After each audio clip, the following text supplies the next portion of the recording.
Community connections, CKMS, local sounds, thoughts, passions, and success. Celebrate local, your neighbor's got a story to tell. Community connections, CKMS.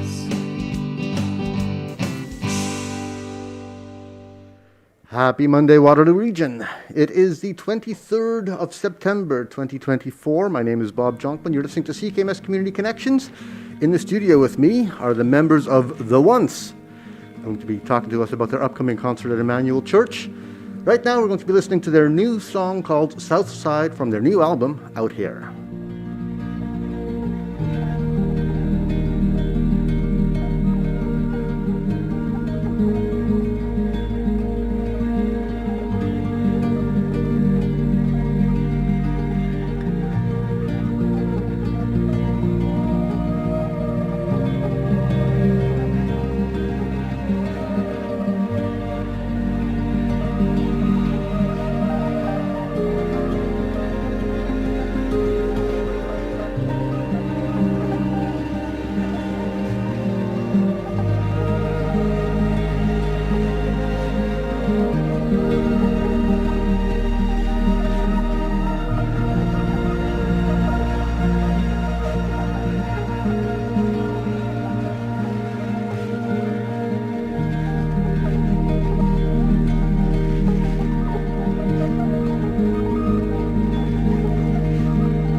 That's The Once, a little instrumental tune called Southside. And The Once is in the studio with me. Welcome to CKMS Community Connections. Hey, Bob. Hello. Hi. Good to have you all here. It's good to be here. Yep. It was fun to find you. What a cool building. This is Yeah. awesome. It is a cool building Yeah. with lots of twisty little passages all alike. Yeah. It's really difficult to find your way around. Until you get it, and then you got it. Yeah. So, you've come a long way. You've come from Newfoundland. Mm-hmm. Yes. Just Not arrived. today, though. We've been here for a few days, and now we get to hang out in Waterloo for a couple of days. Mhm. Yeah. And I believe, I can't remember being in this area before ever. So I'm really enjoying walking around, Cool. especially King Street over there. Yeah. A little rainy Beautiful. today, but you know. Eh, Oh, beautiful though. It smells so good. Feels like home.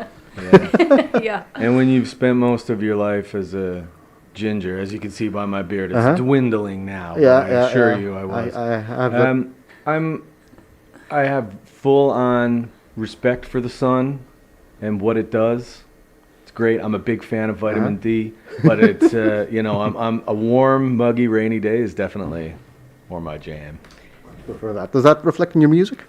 Definitely. Oh my God, yeah, of course. Absolutely. darkness. You're never going to get a sunny song out of me. Just a sunny Absolutely not. sadness. Just a sunny sadness. That's what it says in the write-up on the website. Yeah. You know, it's, and I didn't really get that impression so much from the music when I was listening to it. Oh well. I mean, possibly from Southside, the one that we just heard, that was sort of melancholic, but Yeah. it's Well, make it maybe, take a deeper dive. yeah. I've listened to a couple of dozen tracks, I think. Well, then get even deeper. Yeah.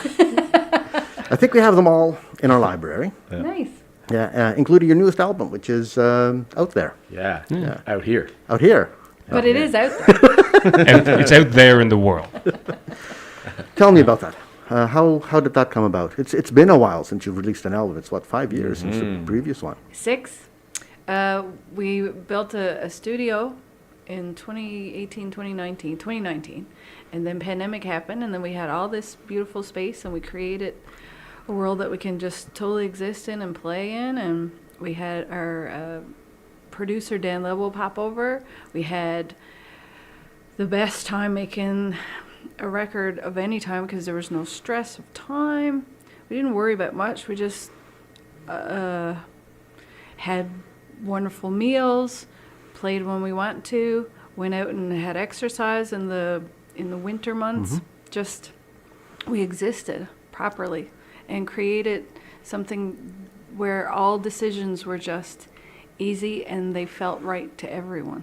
Sounds like it was productive time for you. It was. Very. And we've been on the road as a touring band probably for, I don't know, 12 or 15. 14 years before that Oh, point wow. came around. Okay. And, you know, I suppose anybody who travels and works for a living, they've got all these plans and all these, you know, oh, I'm going to do that eventually when I get a little bit of time off. But we don't all often, you know, I think we almost needed something to sort of take us off the road and be able to reset and reassess. And, yeah, it ended up being pretty beneficial and to be able to have that time and sort of, like I say, to reassess and watch in real time as the, you know, the, I'm air quoting, business that we are involved in of music was about to change, you know, completely. Yeah, it did. And how we sort of wanted to react to that. And the reaction came down to doing it, you know, a little more piecemeal on our own terms, Organic. and a little more organic, and to go to the places where we feel comfortable, where people like what we do, Yeah. and you know, and It's always a and- bonus. Yeah, just to sort of, well, rather than that really broad kind of, you know, throwing it all out to every little tiny corner of the world and hoping that, you know, a couple of bodies are gonna come and see you. Right. It's obviously, it was always pretty cost prohibitive to do this sort of a lifestyle. For anybody who plays music, they would know, and you know, it only got more so. And then it just sort of turned into one of those things that if you know that things are changing, and if you know that they're probably not going to return to the way that they were, if you keep going on hoping that it will, eventually that's kind of on you. Yeah. You know, rather than, well, everybody else has let us down. No, that's not the case. You adjust, you adapt, and you keep Yeah. moving forward. And we got enough experience, we were able to do that. That's the most proactive take I've heard on the COVID pandemic yet, because a lot of musicians were just reactive. You know, Yeah. My goodness, what do I do now? And a lot of Yeah. them ended up turning on their webcam and doing concerts online. Yeah, Did you do that? We did a little bit of that. Yeah. We did a little bit of Right that. at the beginning, that became a thing for us. And then I remember Phil being like, the sound is terrible, we're not doing it. They're not prepared for A little this, so picky. we're not doing it. Well, And it was- you're absolutely right, because a lot of them you'd be like, I can't hear anything. And most of the comments were, can you turn it up? Is there anything there was nothing you could do to fix it. That It was approach just- exhausted Yeah. itself pretty quickly, I think, Yeah. Yeah. within the first few months. It was a bit of an hourglass sort of thing that we kind of saw happening when it first started. It was, you've got this, you know, wealth of things that you want to say, and all these years of practicing and playing with one another and trying to, you know, and then on the other side you have all these beautiful fans and people who absolutely love what's going on. And then if you imagine those as two big bulbs of an hourglass, in the middle, the very narrow part is the technical point. Where you would have people saying like, oh, we can't wait to watch this concert. We're all out at the cabin borrowing Wi-Fi from our neighbor, and there's 6 of us here, and we're all on different devices. It's like, right, this is not going to go very well. You're not So gonna love you this. do your first show, and as Geraldine said, when you just see all the comments floating up the screen saying how badly it's being received, it's very hard to sort of, you know, and when you Keep play going. live, to sort of close your eyes and be in the dark and try and really give people a good time. We kind of discovered that for us it's, let's pre-record this stuff, let's edit it, let's make it sound really good. We all bumped up our technical skills and really dove into it and thought, okay, well, if this is the case, then how do we move forward? And you know, and a lot of that stuff is, you know, it's one of those things of if you've, you know, the legs have been cut out from under you a little bit in any job in terms of how much you make. You know, you can spend the rest of your life complaining about how little you make now, or you can look at your life and go, well, how much do I actually really need. And I recognize what a privileged thing that is to say. Yeah. And that's something we all talked about a lot, that we're so lucky to come from where we've come from and to have the families that we had and to have had the experiences that we have, and we do not take that for granted. And we figure the one thing that we can try and put back into the world is to not, blame, to just not blame. Taking responsibility To for take yourself. some responsibility and make some changes and see if we can continue to do what we do, which Absolutely. is try and make people feel good or not feel alone when they're feeling sad. And that's the sunny sadness, trying to have that sort of, Yeah. a little wry grin when things don't feel so hot, Yeah. Yeah. And that's more what we have a little bit of control over. Yeah. Focus on the things that you actually have some control over too. Do right? what you can. Yeah. Yeah. I've been remiss. I forgot to introduce you to our listening audience. Yep. Can you do that for me? Can you introduce yourselves? Yep. I'm Andy. I'm Phil. And I'm Geraldine, and we're a band called The Once Once from Newfoundland. from Newfoundland. Playing Labrador, yeah. mostly, I've put it all down as the genre of folk, Yeah. which does me well because we have this CRTC requirement to play so much specialty music, and here you are providing us with all the specialty music that we need. Yeah, So it's good. been wonderful. But there's more to it than just that. It's, you have other components of genre in your music. Yeah. Well, folk's become a bit of a catch-all anyway, hasn't it? Yeah. Folk encompasses so many genres in its own right. It's So not I as mean, bad as Touches country on a music. lot. I mean, country music used to be a thing, and then it's expanded to become just about everything. Yeah. Is that the same thing happening to folk music? I think people just need to find a box to fit Yeah. everything into. I think it just makes their lives a little more organized, a little easier to understand. Nice to have a community radio station where there's no specific format. You can play anything you like. Yeah, the reality is we all draw from different genres or whatever, different styles of music, in terms of our own influences. Yeah, I mean, for everything instance- from country Yeah, me. to rock and roll to traditional Yeah. to classical to jazz, whatever. Like there are so many colors, on that musical palette that influence and inspire us. And so all of those kind of come into into the pot, and what comes out is hopefully just the Once, not Right. a folk band or not a alt country band or not a indie rock band Right. or whatever. It's just It's the what you Once. are. Yeah. Yeah. Yeah.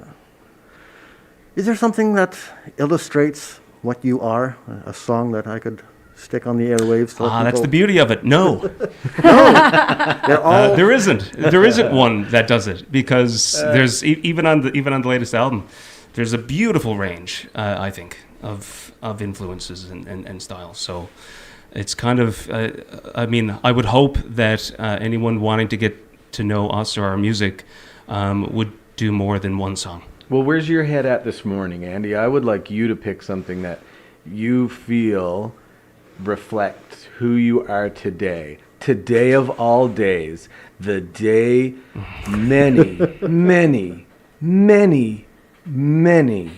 many shocking years ago that you were born. Happy birthday, Andrew. Happy birthday, Andy. Where are you at today? What kind of reflects mood? your day?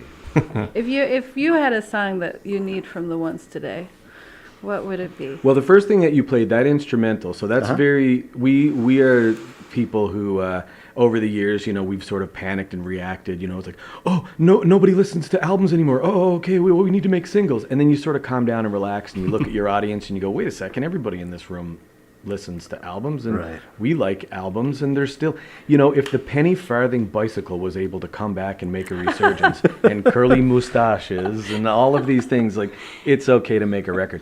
So that one is one of three elements that come into the album, and there's a long outro on a song that purposely ends side A of a vinyl before you flip it over. So it's very purposely made as a sit down and listen to. It's meant to be relaxing. Okay. It's not a party record. It's meant to kind of start your day or end your day.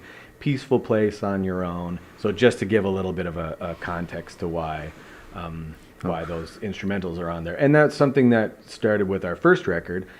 And when we started together, we just all happened to have the same summer job, and it was playing very much Irish and Newfoundland traditional stuff. So we, and part of that, again, back to the genre, part of that genre is a mix of, a cappella and songs and tunes, instrumental tunes. So we've sort of gone through a bunch of years of playing together, and that is an element that even though we've brought more of ourselves and more of our influences into the type of music that we write together, those elements are still really, really strong. And Andy really wanted to, we've talked about it for years, wanting to have that brought back, because it went away on a few records, and we've really brought it back now.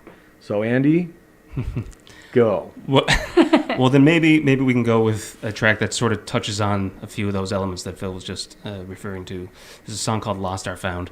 That actually does end side A of the record, and it has a lovely long kind of instrumental outro. So there's a few of those elements all kind of contained in that particular song. And if algorithms are important to you, you can file this under classic country.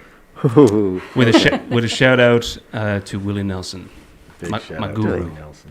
And a shout out to Dan Ledwell, our producer, who is the husband of the perfect Jen Grant. And he's just such a big part of the music we make. Okay.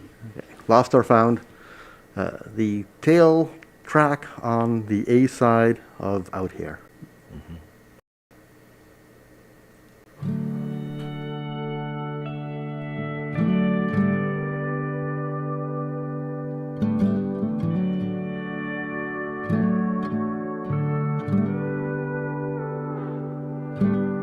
It feels kind of lonely from so far out here when you can't see a soul, not one you know, but you know that they're all over there.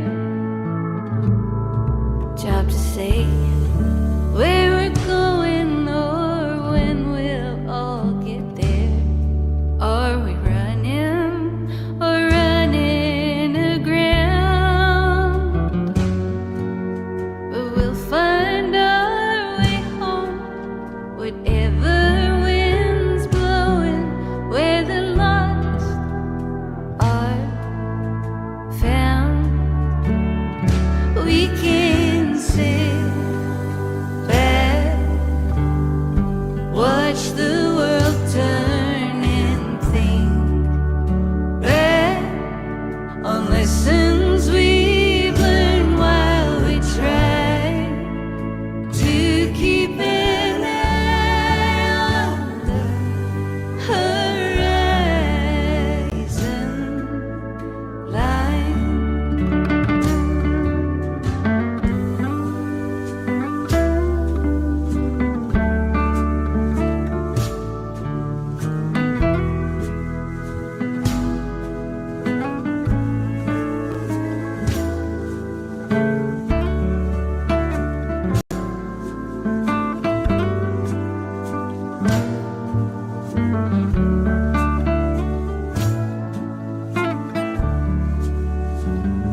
Some say time is a ticker that never lets down. It flies and it bites. It doesn't choose sides, it decides when it wants to run out. If a heart breaks and no one is nearby to hear, it still makes a sound. If it's left all alone, it will find its way home, where the lost are found. We can sit back, watch the world turn and think back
That's Lost Are Found from the Once with a lovely long outro.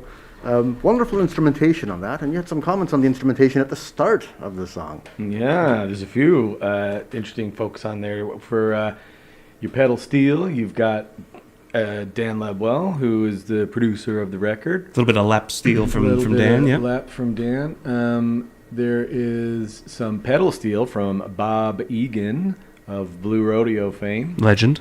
There is He's so nice. He's so nice. Some beautiful violin work from Kinley Dowling, who we know from PEI. From PEI, from Hey Rosetta and Jen Grant. And wonderful solo work. And wonderful solo as well, yeah. Yeah, so all kinds of lovely people on that. Oh. Did you bring them all into the studio? No, did it through distance. Yeah. Yeah. So they pre-record. You send them out some tracks, and depending on how much you want them to, if you send it out early to kind of get them to help with the direction, or you send it out late when you've pretty much captured everything, and then you just, like, the end of that one was I think started off as just a really long synthesizer tail that was left, that generally when you go to do an album or you go to do a single, you cut it off because of that idea of people who you don't know, who traditionally had the keys to the castle, who tell you how long your piece of art is supposed to be.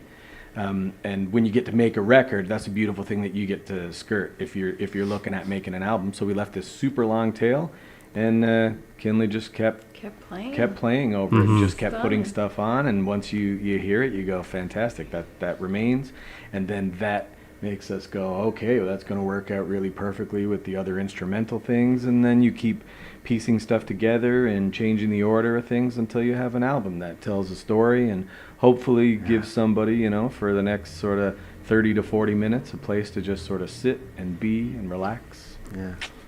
It's a wonderful way to end this side, because, you said it's vinyl. Did you record specifically for vinyl? This one we did. This one you did. Yeah. And then it requires that break in the middle to flip and then listen to the other side. And then the other side starts with another little instrumental piece to bring you back into the new world of side 2, which has a slightly different sort of vibe. And then it ends with another little instrumental piece that's called Good Night, as a way of saying thanks for being here. We hope we took you somewhere. Yeah, so it kind of, it begs you to Be in a space. Be in a space, take the time to experience something, not just sort of like firing on a playlist of like, Feel your feels. Songs that kind of try and mimic your heart rate as you go for a run, which definitely has value, but this is not that. This is not that. Yeah. So how does the recording process proceed then? You've got contributions from different people from all over, and do you assemble them in order, or do you assemble them as pieces and then rearrange them as you determine what goes best where? Bit of both. Yeah. You sort of always want to keep your mind, you start off, three of us will start writing a song each. And those songs kind of, sit on their own, and then later on we sort of figure out, are they right for this album? Are there any two that sort of have a little bit of a connection? Oh, okay, these two sort of fit together, okay. And then the closer you get to the end, the more you're able to sort of write stuff to, fill in the gaps. Again, talking about making a record, not talking about making 10 singles and then releasing single, and just having that be a collection and putting them on something together. We tried to kind of create something different. And then once you get there and your song is done, Andy, for that last one, Andy wrote that, and you knew there was going to be certain elements in there, and we get to some other songs, and it's like, oh boy, this song has kind of got a bit of a, a certain feel of a certain era. So what are the elements of that era? Okay, like these big sort of Brian Wilson type of string sections. Okay, great. So then we'll need that, and then you contact the people that you've known over the years who you think would be into playing on your albums. It's all usually people that we know, and we know their music. It's not just sort of and it's a very small group. It's generally the stuff that we can't really handle ourselves, because usually everything gets played in-house. And then, We like to have personal connections, with anything and anyone involved, with our albums. So yeah, like Phil is saying, I mean, it's the people that we would reach out to, if we're reaching out to anyone outside of ourselves, to collaborate with, or to have playing on the album or whatever. It's people, that have become friends over the years, or people at the very least, people at the very least that we have tremendous respect for. Like Bob Egan would be kind of the furthest away from that model in terms of, like, he hasn't been a friend of ours for years, whereas Kinley has, Dan has, but even Joshua Van Tassel, who played drums on the entire album, is someone who's become a friend over the years, and we've hung out with a few times and whatnot.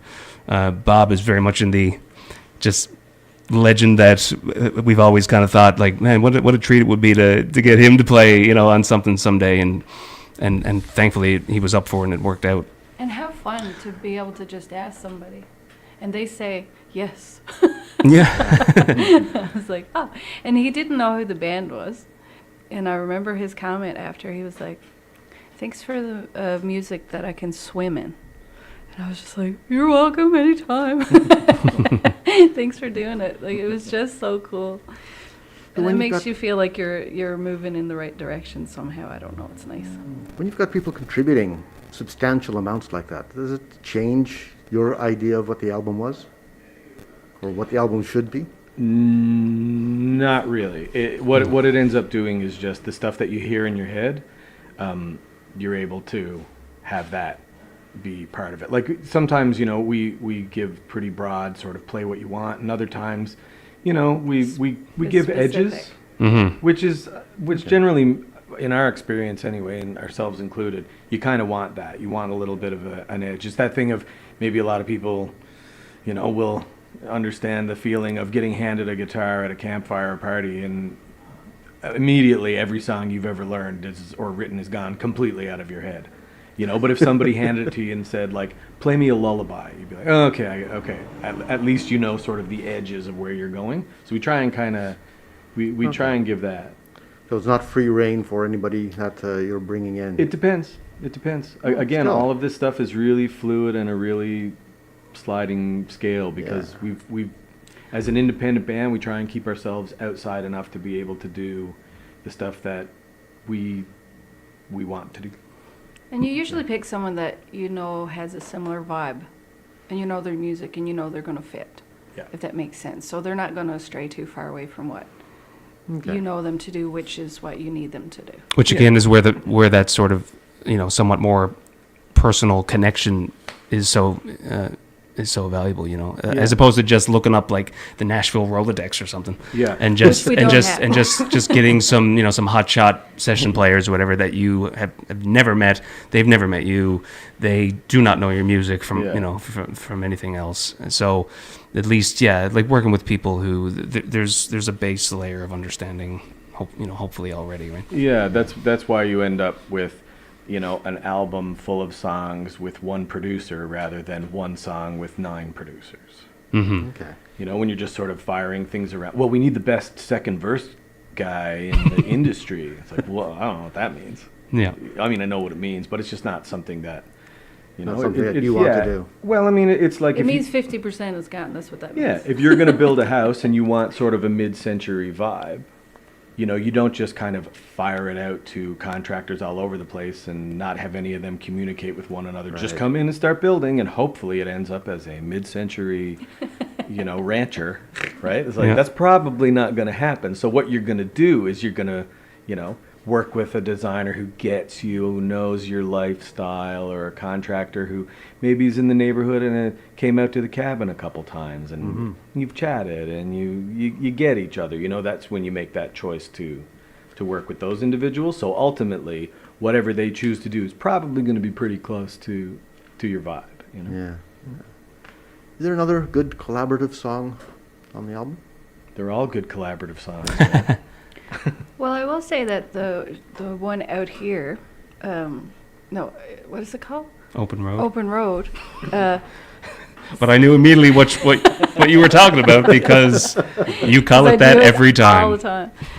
What are the songs that we wrote? But the last record and this one, Andrew and I have had a neat little. He will come with like compositions, and I just come up with words to go with it, and then I get Phil to help me with the words because he's better at them than me. But essentially, yeah, I just find a story that's that I've been thinking about for the last 20 years or whatever, and I try to put it into a song, to a composition, and then we just work it through it to make it fit.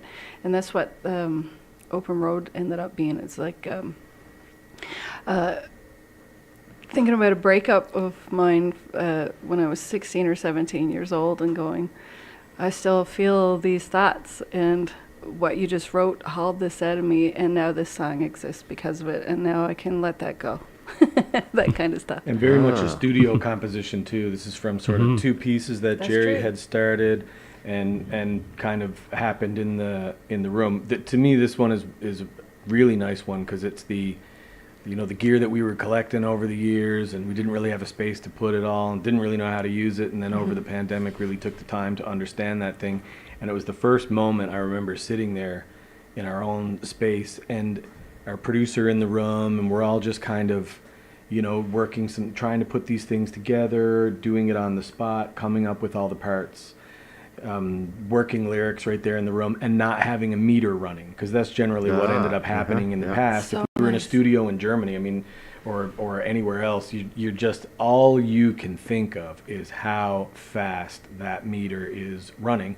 So then you end up being in a position where, for people like us, we're not of extreme means.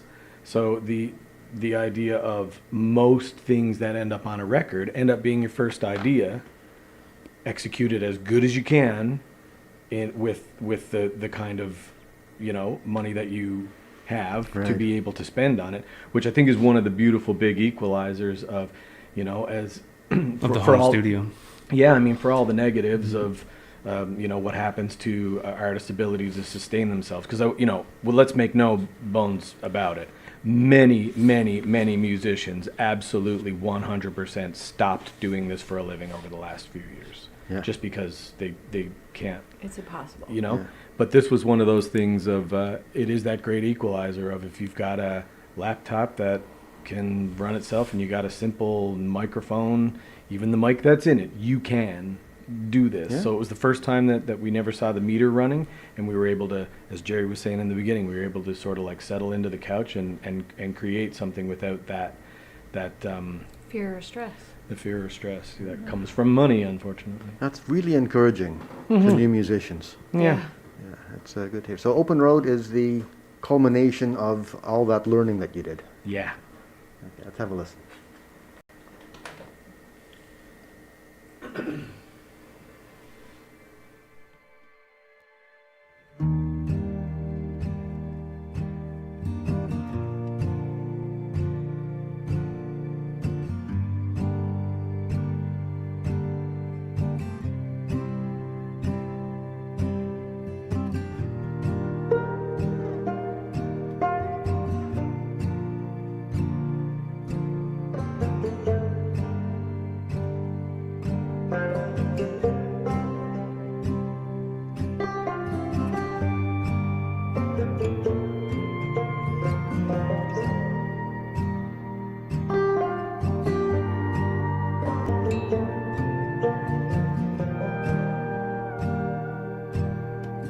Sitting at the edge of Daddy's stage,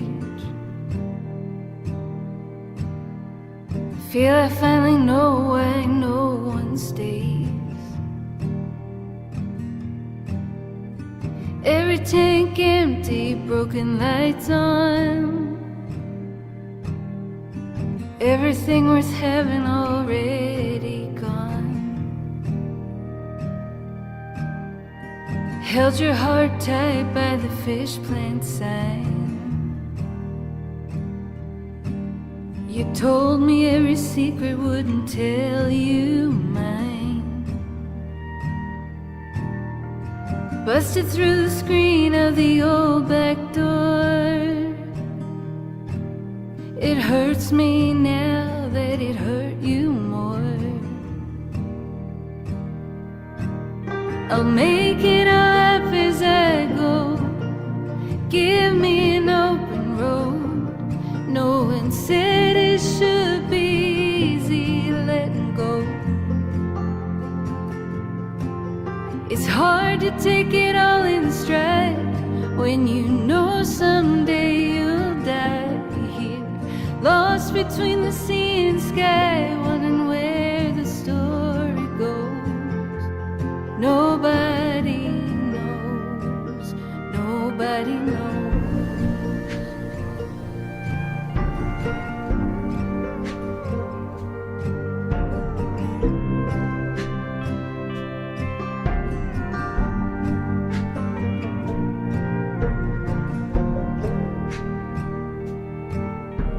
Mama sent a letter from her little town. Every time I read it, wanna turn around. Said they up and cut you all the things you've done. Don't you come around here 'cause he found someone. I'll make it all up as I go. Give me an open road. No one said it should be easy letting go. It's hard to take it all in stride when you know someday you'll die here, lost between the sea and sky, wondering where the story goes. Nobody knows, nobody knows, nobody knows, nobody knows.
That's Open Road by The Once, who are in the studio with me here on CKMS Community Connections.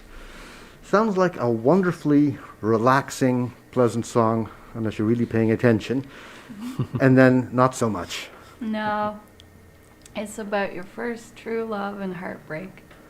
First puppy love, I guess.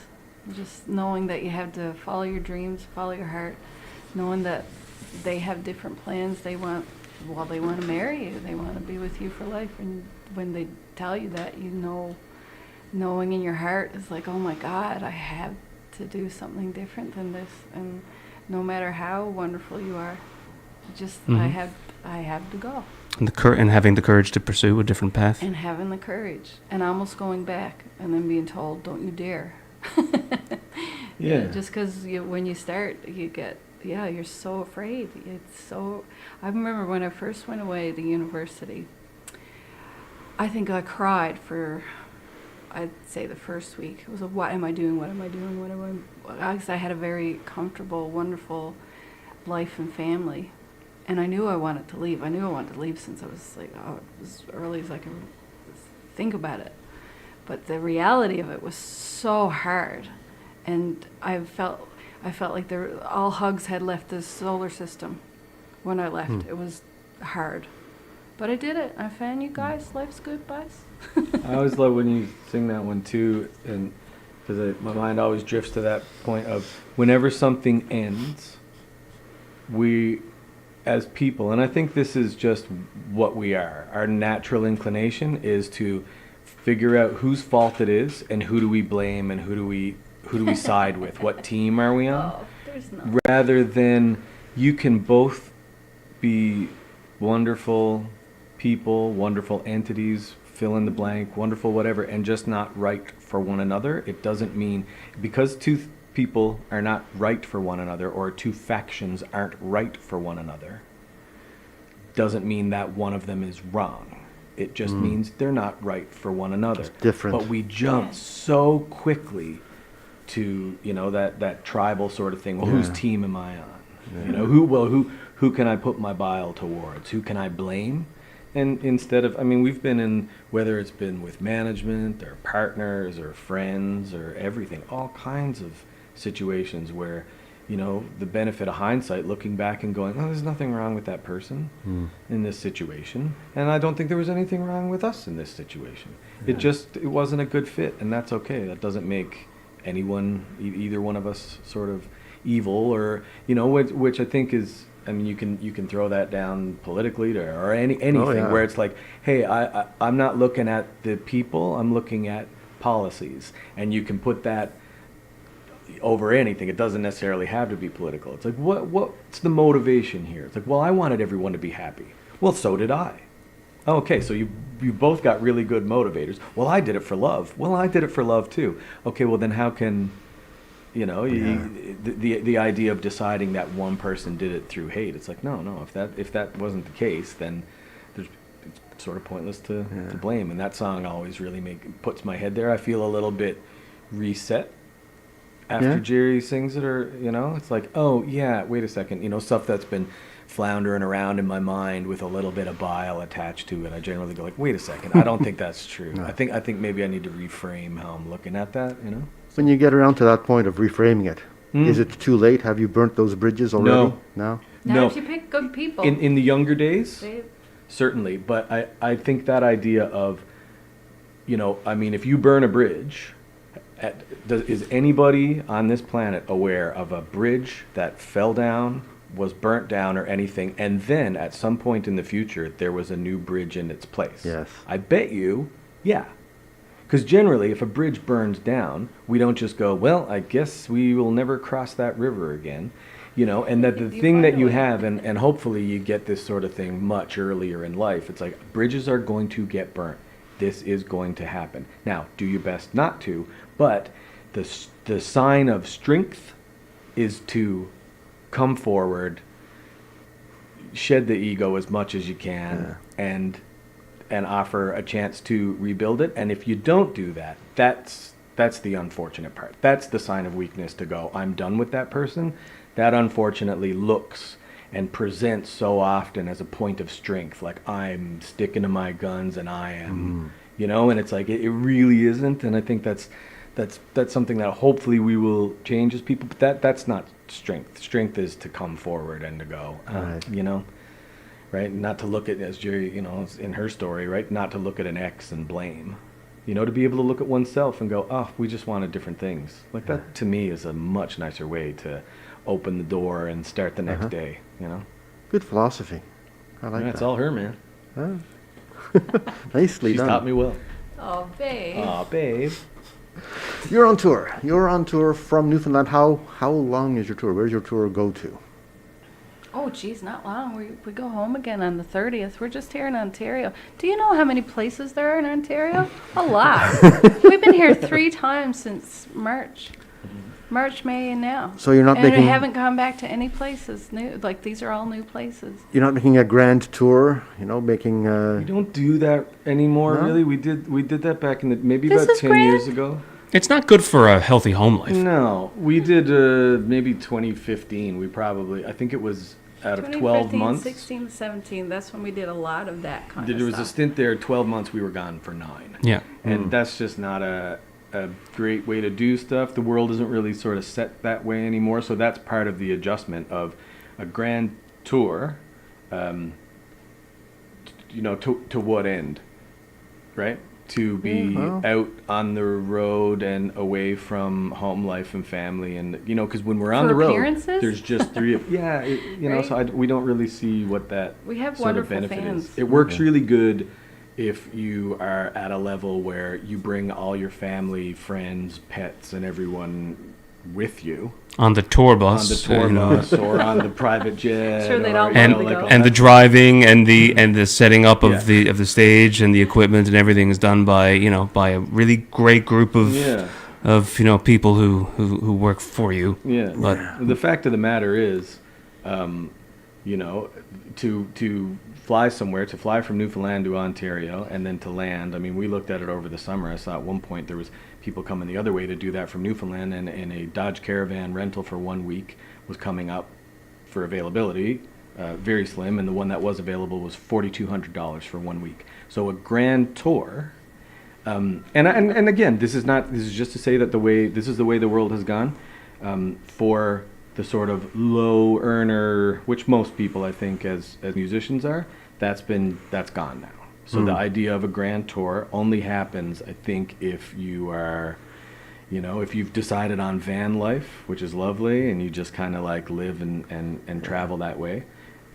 Or if you have some sort of inherited wealth, maybe that allows you to kind of be able to. But if it's that sort of like lower middle class attitude, which we can kind of paint across all society. If you put that on music as well, you have to make the same sort of decisions that you would.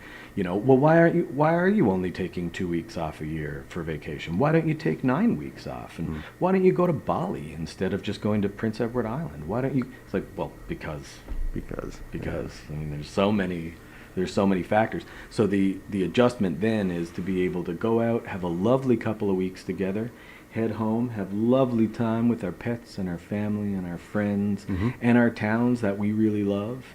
We've communities that we've built. We're home building our communities and building music within that and trying to be good neighbors and trying to kind of build all that stuff too, and sort of share the whole thing around, because that's what fuels you to really be able to go on the road and do that stuff. And it was easier maybe 10 years ago to go out for all these long months, but there's smarter ways to do things, and we're trying to kind of figure out what that is in a way that makes you happy and peaceful, and and doesn't involve putting yourself first all the time, and because that can cause stress for others in your life and doesn't really benefit anybody. How do you manage the music when you're performing? I mean, you're not bringing Bob Egan with you. No. Bob Egan, if you're listening, you're welcome to any show that we are at. Sometimes we have a drummer and a bass and a sort of a rhythm section.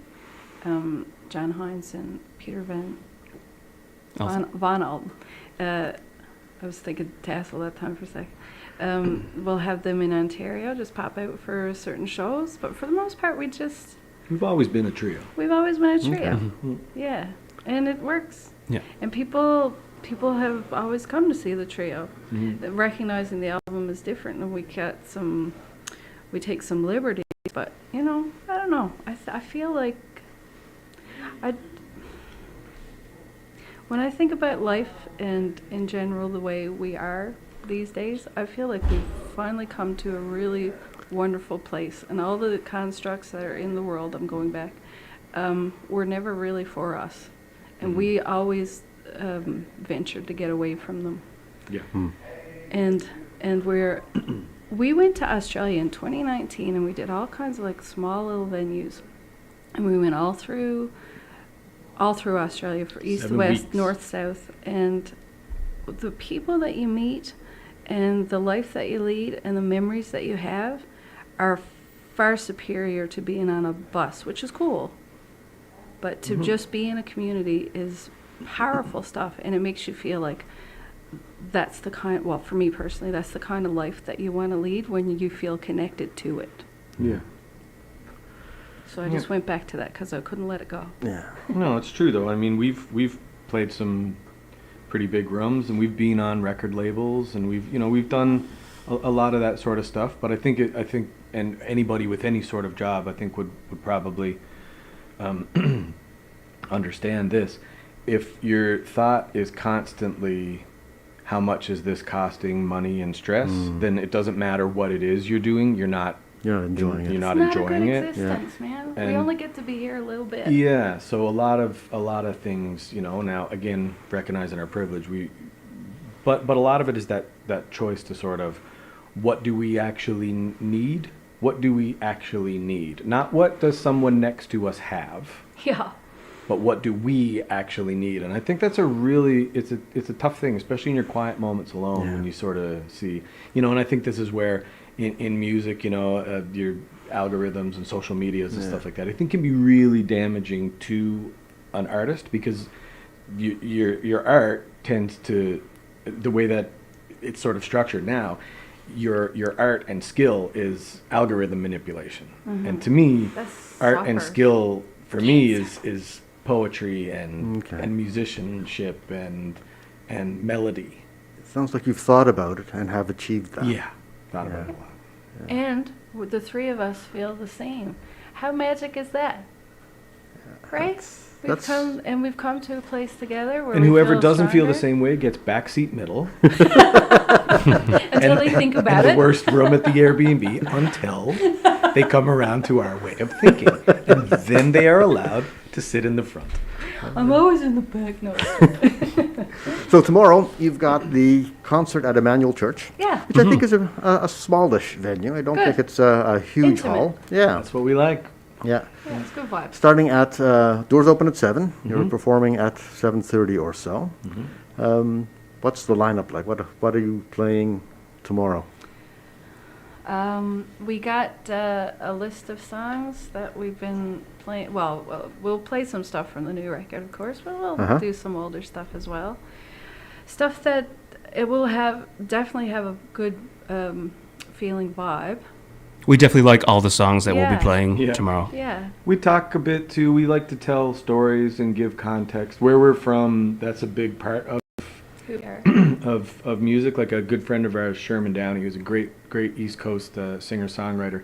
He'll come out on stage with 2 set lists. One is the song, and the other is the stories. Because both elements are really important to him. So you'll hear a little bit of that. So if you're thinking Like Dave Fancy. just shut up and play the song, then you don't say that. You're missing the point. Yeah, It's part the of concert is a whole experience. It's not We just try and the make it the whole individual. thing. Yeah. It's That's the charm It's an album. of a live show versus just sitting at home and putting the music on, putting the record on, or streaming it all or whatever. Yeah. Do you know if tickets are still available? I think so. the store's been selling pretty good, but I hope there's some. Good. Yeah. Most shows so far have been sold out, but Tickets are available on ticketscene.ca. Great. Yeah, you can. Look at you. Yeah, Thank you. get there from the Emmanuel Church, emmanueluc.ca, and there's a section for Get Involved with the concert series in there. Have a quick look at that, and it's nice in there, and then a link to the tickets site. If tickets are still available, get yours now, because the concert is tomorrow at 7 at Emmanuel Church. And if all that's really complicated, the once.ca, theonce.ca, go to the tour section and it'll bring you right to it. Yeah, there's links for all this stuff on our sites. We've got a tour section right there, and you're going lots of places. Yeah. Yeah. Having a quick look there now. You'll see it on the YouTube Live if you're watching. So if you don't catch them in Waterloo, you can go to Owen Sound or Sudbury and catch them the next few days. Perfect. Yeah. Something you'd like to take us out with? Birthday boy, what do you think? What do you wanna do? Well, we've touched on. I mean, we've done Lost or Found. We've done Open Road. I think it might be fun to highlight a little more of Phil's talents, his particular brilliance. So let's go with a song called "Before You Land." Okay. And that's Actually, No? yeah, I think Before You Land. Yeah, or OU. What do you think, Phil? It's not my birthday. No, do that one. That came to your mind first. Yeah. Don't second Before you guess yourself. there's a really killer sort of like almost like electric guitar duet kind of break that happens early in this track. Back in the 70s, we would have called it Guitar Mini. And it was man, like talk about the joys and you know, like just the fun that we had recording this album together in the studio. This was definitely this was a personal highlight for me, and all I was doing was sitting on the couch, but like just getting to sit back and watch Phil just kind of go to town with some of the guitar work, you know, throughout the album was a lot of fun. Just something that don't always get to sit back and enjoy, and that was a real treat. And he does some beautiful playing on this particular track. It's your birthday, but I got a gift. So that I don't interrupt the music, let me just say you've been listening to CKMS Community Connections for the 23rd of September 2024. My name is Bob Jonkman. We've been talking to the ones who have come into the studio from Newfoundland on their tour, passing by Emmanuel Church for tomorrow night, the 24th. I'm going to take us out with Open Road from their album Out Here. Or did we? I think you meant before you land. Oh, you're right. We wasn't Open Road. Okay, so we'll do it the other way around. We'll before you land. Walking up the glass while we wait for gas. I got stories of some glories if you don't care. If I don't remember, if I heard her, I was there. Honey, hold off, letting go a little longer. Calm it all until the fall, when we'll be stronger. Because all the days in between we never seen, I wanna make you wonder with me, honey.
Way